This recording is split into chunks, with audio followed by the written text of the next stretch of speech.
Target 175. Palitan natin ng oil seal. Oil seal yung forward reverse nya. Tagas na. Yan. Daming tagas oh. Palitan ng oil seal. So, baklasin muna natin. Tingnan natin kung anong sukat ng oil seal ito. Yan. Sira na yung oil seal nya sa forward reverse. Yan. Lumabas na yung oil seal nya. Palitan natin yan.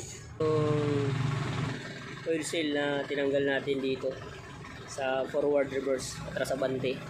So, ito yung binili natin na kaparehas yan. Yan, ito yung binili natin. Ito yung number 20358. Manipis lang ito na oil seal na to na original, pero itong nabili natin makapal to ng konti, pero pwede lang to. Ito manipis, ito makapal konti, pero okay lang to eh. Ito yung itsura niya oh. Baliktaran oh. Double lock ang spring. Ito yung ilalagay natin dito. Yan. Medyo makapal lang siya, pero okay lang to kahit makapal. Importante parehas yung sukat sa ano.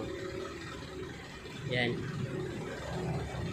Yung number nito, nakita naman ninyo. Yung number niya ay ano, 20358. Yan po ang number niya.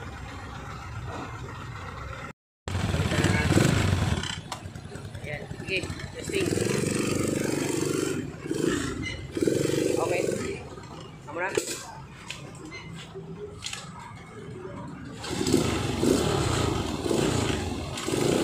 Okay na. Palitan na natin yan.